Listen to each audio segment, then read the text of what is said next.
capture a sitting head of state. It's a story that really pulls back the curtain on power, resources, and, the rules that are supposed to govern our world. So, let's dive right in. So picture this. It's 2 a.m. We're in a dark room in Florida. The only light is coming from a bank of screens, and in front of them is the President of the United States. And he's not watching a movie. He's watching a live feed of his own army raiding a house thousands of miles from where he sits. But this wasn't some TV show. In this hypothetical account, this was the real-time capture of Venezuela's president, Nicolás Maduro, right from his own bedroom. So this is the story of how it all supposedly went down. Now, the way this operation is described, it sounds like something straight out of a movie. It was fast, it was complex, and it was executed with just overwhelming military force. Let's take a look at the timeline. It all kicks off with that final go order from the president. Then, at 11:30 p.m., a massive cyber attack hits, and bam! The entire capital city of Caracas is plunged into total darkness. 45 minutes later, airstrikes take out all the radar and air defense systems, basically clearing a highway for the assault team. By 2:01 a.m., American helicopters are on the ground. They flew just 100 feet above the sea to stay off any remaining radar. And get this, in just 5 minutes of landing, Delta Force commandos have breached the compound, found Maduro, and have him in custody. Just like that. So you can imagine, the next morning, the world wakes up to this shocking news. And it leaves everyone asking two huge questions. First, why on earth would the United States do something so drastic? And second, what does this even mean for the rest of the world? Okay, so let's first dig into the official reason, the story that the White House gives in this scenario. The justification was actually pretty simple and direct. This was an operation against a major drug trafficking ring, and President Maduro himself was the ringleader. And we're not talking about some minor charges here. The formal indictment was serious. It included narco-terrorism, conspiracy to import cocaine into the U.S., and a bunch of related weapons charges. The claim was that Maduro had been smuggling drugs into America for more than 2 decades. Now, this is where it gets really interesting. Look at the numbers.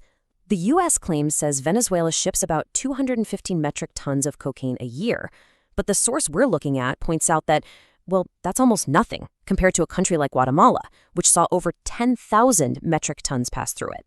So it kind of begs the question, if this was really about drugs, why target Venezuela?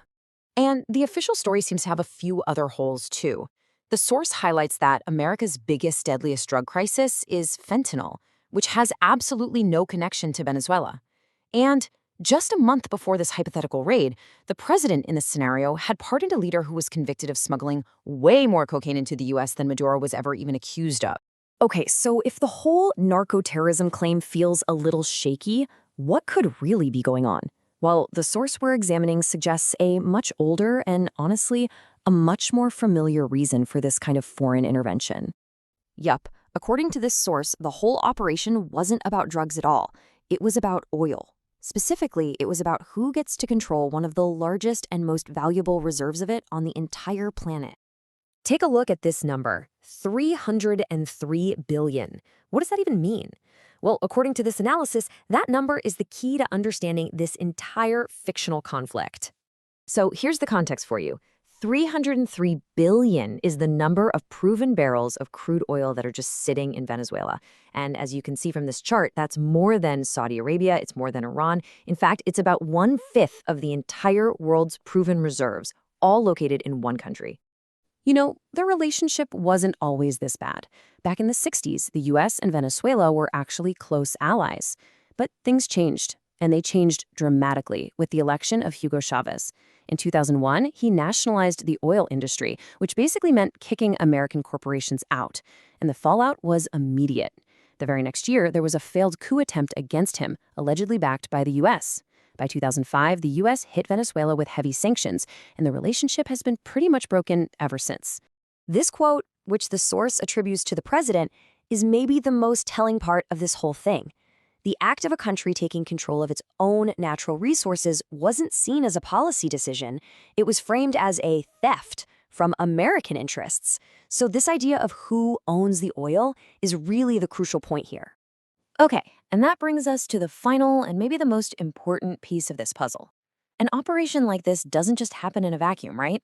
It's a direct challenge to the legal frameworks that are supposed to stop exactly this kind of thing from happening. So according to the source's analysis, two huge sets of rules were just completely broken here. First, U.S. law. The Constitution says Congress has to authorize an act of war. That didn't happen. And second, international law, which is literally built on the idea that countries are sovereign and you can't just invade them. And this right here, Article 2.4 of the United Nations Charter, this is the big one. It's crystal clear. You cannot use military force against another country's independence, period. This fictional operation is presented as a flagrant violation of that core, fundamental principle. The backlash, as you'd imagine, was portrayed as swift and global. Countries from Brazil and Mexico, all the way to China and Russia, condemned the action. And the common fear was that it set a really dangerous precedent, basically suggesting that the rules only apply to the countries that don't have the power to break them. And that leaves us with this final, really provocative question. This whole fictional scenario forces us to ask something pretty uncomfortable about power versus principle. If the foundational rules of how countries are supposed to behave can just be ignored by the most powerful nations, do those rules really even exist anymore? And what does that mean for all of us? It's definitely something to think about.